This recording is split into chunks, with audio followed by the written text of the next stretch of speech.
It's a matter of UK law that if you want to operate a business in the UK, an online business in the UK, so you have a website, you must provide a phone number to your company offices so that people can contact you by telephone and let you know when things go wrong. But this is commonly not provided.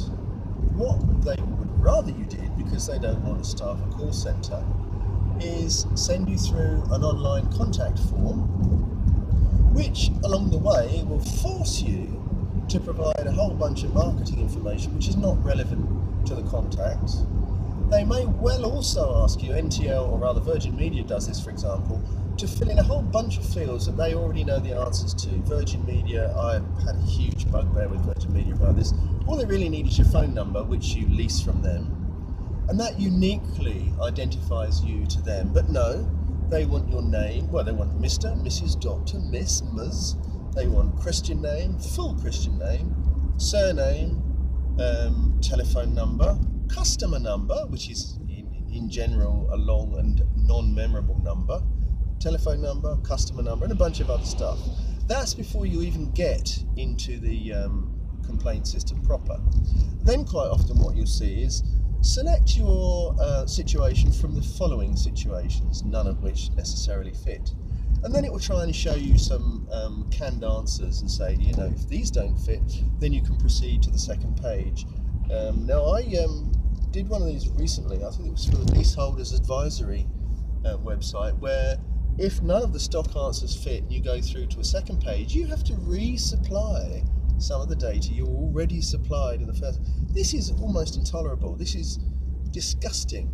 Anyway, you get through, and often what you get is an automated answer by email, and of course it's the fashion to provide email addresses which you can't reply to.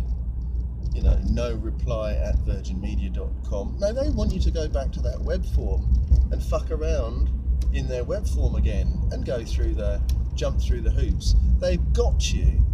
There is no practical way you can interact with them in a meaningful way. They've trapped you into a series of hoops which you simply have to jump through, unless if you want any kind of progress at all.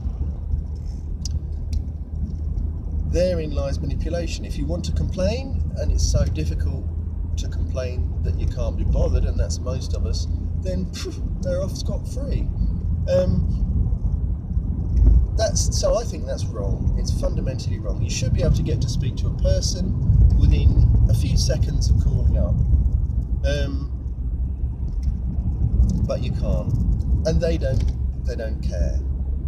If you do finally get through to a person, then it will be someone who conveniently doesn't know the answers to any of the difficult questions and can't be held responsible for the company policies. So you can't get angry with that poor bastard. They're just a cannon fodder. And you can't get substantive answers because they're just a cannon fodder.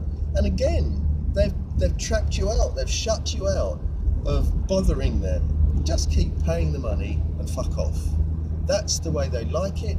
That's the way they want it. And the successful companies, if you run a company like that and make lots of money for yourself, you won't find yourself in jail, which I think you should do. No, you'll probably find yourself with a knighthood. That's how it works in the UK.